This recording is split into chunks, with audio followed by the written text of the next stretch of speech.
Hi friends, അസ്സലാമു അലൈക്കും. എല്ലാവർക്കും ഈ വീഡിയോയിലേക്ക് സ്വാഗതം. ഇന്ന് നമ്മൾ ചിക്കൻ ബിരിയാണിയാണ് ഉണ്ടാക്കുന്നത്. അതിനായിട്ട് നമ്മൾ 2.5 കിലോ ചിക്കൻ കഴുകിയെടുത്തിട്ടുണ്ട് കേട്ടോ. പിന്നെ 2 കിലോ അരിക്കാണ് നമ്മൾ ബിരിയാണി ഉണ്ടാക്കുന്നത്. അതിനായിട്ട് നമ്മൾ അരി വെള്ളത്തിലിട്ട് വെച്ചിട്ടുണ്ട്. ബസ്മതി റൈസായിട്ട് ഉപയോഗിച്ചിട്ടുള്ളത്. ഇനി നമുക്കൊരു പാൻ അടുപ്പത്ത് വെച്ച് ഇതിലേക്ക് നെയ്യ് ഒഴിച്ചെടുക്കാം. നെയ്യ് ചൂടാകുമ്പോൾ അതിലേക്ക് അണ്ടിപ്പരിപ്പ് വറുത്ത് കോരിയെടുക്കാം കേട്ടോ.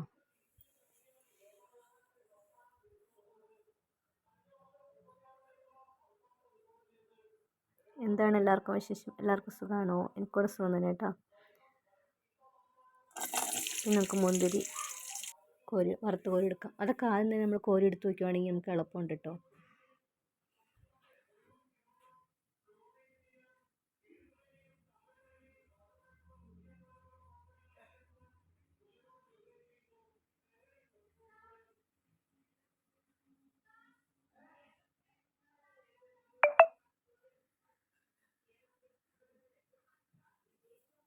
നമുക്ക് ആ നെയ്യിലേക്ക് തന്നെ സവാള വഴറ്റിയെടുക്കാം. സവാള ബ്രൗൺ കളറാവുന്നവരെ വഴറ്റിയെടുക്കാം കേട്ടോ.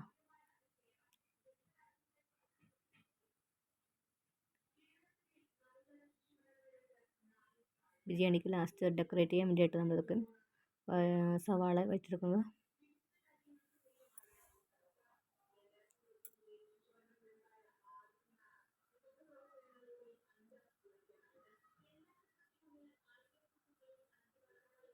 അത് വറുത്ത് മാറ്റി വെച്ചിട്ടുണ്ട് കേട്ടോ. ഇനി നമുക്കൊരു പാത്രം അടുപ്പത്ത് വെച്ച് അതിലേക്ക് എണ്ണ ഒഴിച്ച് കൊടുത്തിട്ടുണ്ട്. അതിലേക്ക് കറുവപ്പട്ട, ഏലക്ക, ഗ്രാമ്പൂ ഇതൊക്കെ ഇട്ട് കൊടുത്തിട്ടുണ്ട് കേട്ടോ. അത് വേണ്ടി വരുമ്പോൾ അതിലേക്ക് സവാള ഇട്ട് കൊടുത്തിട്ടുണ്ട്. 2 സവാള ആയിട്ടാണ് ചേർത്തേക്കുന്നത്. നന്നായിട്ടൊന്ന് വഴറ്റിയെടുക്കാം.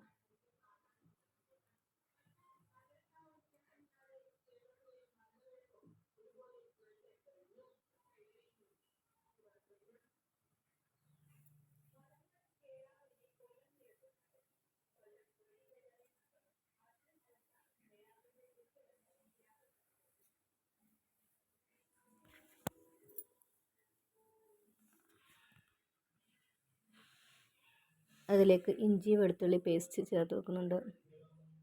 പച്ചമുളകും കൂടി ചേർത്തുള്ളത് ഇട്ട് കൊടുത്തിട്ടുണ്ട് കേട്ടോ.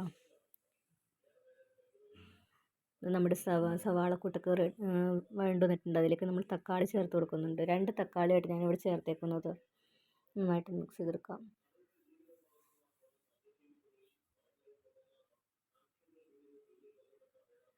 നമ്മുടെ തക്കാളിയൊക്കെ വഴണ്ട് വന്നിട്ടുണ്ട്. അതിലേക്ക് ഇനി മസാലക്കൂട്ട്, അതായത് ബിരിയാണി മസാല നമ്മൾ 2-3 സ്പൂൺ ചേർത്തിട്ടുണ്ട്. പിന്നെയും കാശ്മീരി പൊടി 1/2 ടീസ്പൂൺ ചേർത്തിട്ടുണ്ട്. മുളക് പൊടി 1/2 ടീസ്പൂൺ ചേർത്തിട്ടുണ്ട്. പിന്നെ കുരുമുളക് പൊടി 1/2 ടീസ്പൂൺ ചേർത്തിട്ടുണ്ട്. നന്നായിട്ടൊന്ന് മിക്സ് ചെയ്തെടുക്കാം. ഇതിൻ്റെ പച്ചമണം മാറുന്നത് വരെ ഒന്ന് മിക്സ് ചെയ്തെടുക്കാം കേട്ടോ.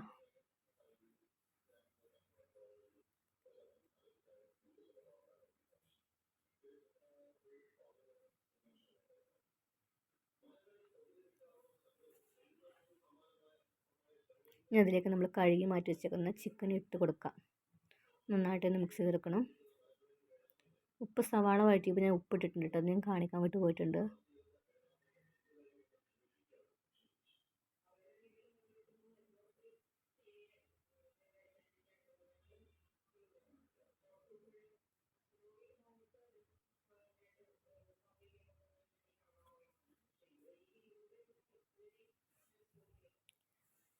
അതിലേക്ക് നമുക്ക് തൈര് ചേർത്ത് വെക്കുന്നുണ്ട് കേട്ടോ. ഒത്തിരി പുളിയുള്ള തൈരാണെങ്കിൽ നമുക്ക് 2 സ്പൂൺ ചേർത്താൽ മതി. ഇത് പുളി വെച്ച് കുറവുള്ള തൈരായതുകൊണ്ട് 2-3 സ്പൂണോളം ഞാൻ ചേർത്തിട്ടുണ്ട് കേട്ടോ. 3 സ്പൂണോളം. നന്നായിട്ടൊന്ന് മിക്സ് ചെയ്തെടുക്കാം. ഈ തൈരിലും തക്കാളിയുടെ വെള്ളത്തിലൊക്കെ ഇരുന്ന് ചിക്കനിലുണ്ടല്ലോ അത്യാവശ്യം വെള്ളം അതിലിരുന്ന് വേവണം കേട്ടോ. വേറെ സെപ്പറേറ്റ് വെള്ളമൊന്നും ചേർക്കണ്ട കേട്ടോ. ചിക്കനിലെ വെള്ളവും, അതായത് ചിക്കനിരിക്കുന്ന വെള്ളവും തക്കാളിയുടെ ഇതും നമ്മുടെ തൈരിൻ്റെ ഇതും എല്ലാം കൂടി മിക്സ് ചെയ്ത് ആദ്യം തന്നെ ഇരുന്ന് വേവണം കേട്ടോ നമ്മുടെ ചിക്കൻ. അല്ലാതെ വേറെ സെപ്പറേറ്റ് വെള്ളം നമുക്ക് ചേർക്കേണ്ട ആവശ്യമില്ല കേട്ടോ. അത് അവിടെ ഇരുന്ന് വേവട്ടെ. ആ സമയം കൊണ്ട് നമുക്ക് അരി വേവിച്ചെടുക്കാം. അതിനായിട്ടൊരു പാൻ അടുപ്പത്ത് വെച്ചിട്ടുണ്ട്. അതിലേക്ക് നെയ്യ് ഒഴിച്ചെടുത്തിട്ടുണ്ട് കേട്ടോ. അതിലേക്ക് നമ്മൾ കറുവപ്പട്ട, ഏലക്ക, ഗ്രാമ്പൂ ഇട്ട് കൊടുത്തിട്ടുണ്ട്. കുരുമുളക് ചേർത്തിട്ടുണ്ട്. സവാള ചേർത്ത് കൊടുത്തിട്ടുണ്ട് കേട്ടോ. നന്നായിട്ടൊന്ന് മിക്സ് ചെയ്തെടുക്കുക. ഇനി അതിലേക്ക് ഒരു ക്യാരറ്റ് ഞാൻ ഇങ്ങനെ ഈ രീതിയിൽ അരിഞ്ഞ് ഇട്ട് കൊടുത്തിട്ടുണ്ട് കേട്ടോ. നമ്മുടെ അരിയുടെ കൂടെ ക്യാരറ്റും വെന്തോളും കേട്ടോ.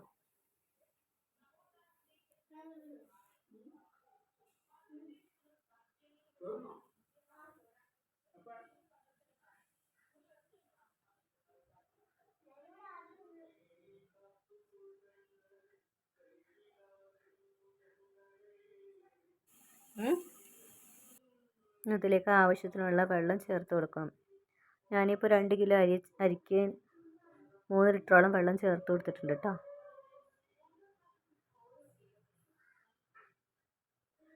ഇനി അതിലേക്ക് ആവശ്യത്തിനുള്ള ഉപ്പും ചേർത്ത് കൊടുക്കാം. ഇനി അതിലേക്ക് മല്ലിയില ചേർത്ത് കൊടുക്കുന്നുണ്ട് കേട്ടോ.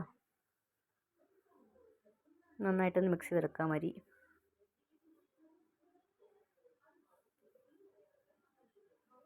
അതവിടെ ഇരുന്ന് വേവട്ടെ. നമ്മുടെ ചോറൊക്കെ വെന്തിടിഞ്ഞിട്ടുണ്ട് കേട്ടോ. ഇനി നമുക്ക് ചോറ് കുറച്ച് മാറ്റി വെച്ചിട്ടുണ്ട്. പാത്രത്തിൽ നിന്ന് എടുത്ത് കുറച്ച് ചോറ് ഞാൻ മാറ്റി വെച്ചിട്ടുണ്ട്. അതിന് ആ പാത്രത്തിലെ അടിയിലെ ചോറിലേക്ക് നമ്മൾ ചിക്കൻ വെന്തിരിക്കുന്ന ചിക്കൻ ചേർത്ത് കൊടുക്കുന്നുണ്ട്. എന്നിട്ട് അതിലേക്ക് ചോറ് പിന്നെയും ഇട്ട് കൊടുക്കുന്നുണ്ട്. അങ്ങനെ ഓരോ ലെയറായിട്ട് ഇട്ട് കൊടുക്കാം കേട്ടോ, ചിക്കനും ചോറും.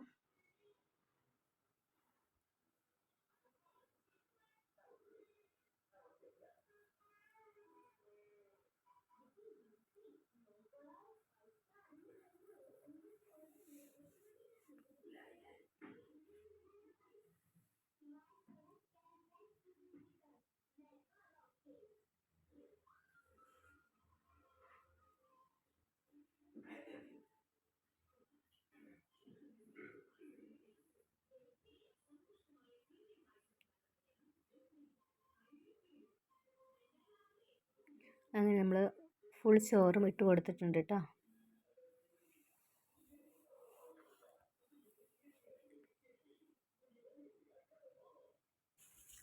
നമുക്കതൊന്ന് അടുപ്പത്തൊന്ന് ജസ്റ്റ് ഒരു 5 മിനിറ്റ് അടുപ്പത്ത് വെച്ചേക്കാം കേട്ടോ. ചെറിയ തീയിൽ വെച്ചേക്കാം. നമ്മൾ വാങ്ങിയെടുത്തിട്ടുണ്ട്. ഇനി അതിലേക്ക് നമ്മൾ സവാളക്കൂട്ട് ചേർത്ത് കൊടുക്കുന്നുണ്ട്. അണ്ടിപ്പരിപ്പ്, മുന്തിരി, വറുത്ത് വെച്ചേക്കുന്ന സവാളയും അണ്ടിപ്പരിപ്പ് മുന്തിരിയും ഇട്ട് കൊടുക്കുന്നുണ്ട് കേട്ടോ.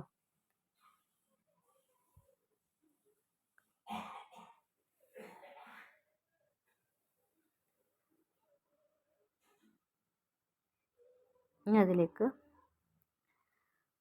ഇത് ലാസ്റ്റ് നമ്മൾ ചോറ് വാങ്ങിയതിന് ശേഷം മാത്രമേ ഇത് ചേർക്കാമുള്ളൂ കേട്ടോ.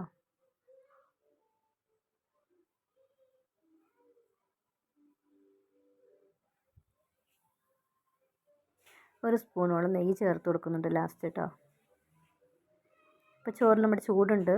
അപ്പോൾ ആ ചൂടോടുകൂടി ഇരുന്ന് ഉരുകി താഴോട്ടെത്തിക്കോളൂ കേട്ടോ. ഇനി അതിലേക്ക് നമ്മൾ കുറച്ച് പാലിൽ മഞ്ഞൾപ്പൊടി ചേർത്ത് കൊടുത്തിട്ടുണ്ട്. അതൊന്ന് ഇളക്കി വെച്ചിട്ടുണ്ട്. ഇനി ആ ചോറിലേക്ക് ഒഴിച്ച് കൊടുക്കാം കേട്ടോ. നല്ല ടേസ്റ്റ് ആയിരിക്കും നമ്മുടെ ചോറിന്. നല്ല കളർ കിട്ടാൻ നല്ലതാണ് കേട്ടോ. ഇപ്പോൾ നമ്മുടെ ബിരിയാണിക്ക് ഇവിടെ റെഡി ആയിട്ടുണ്ട്. സൂപ്പറല്ലേ? എല്ലാവരും ഒന്ന് ട്രൈ ചെയ്ത് നോക്കൂ കേട്ടോ. അപ്പോൾ ഈ വീഡിയോ കാണുന്ന കൂട്ടുകാരാണെങ്കിൽ നമ്മളെ കൂട്ടാക്കാത്തതുണ്ടെന്ന് കൂട്ടാക്കണം. ലൈക്ക് ചെയ്യണേ, ഷെയർ ചെയ്യണേ, കമൻറ്റ് ചെയ്യണേ. Thank you. അസ്സലാമു അലൈക്കും.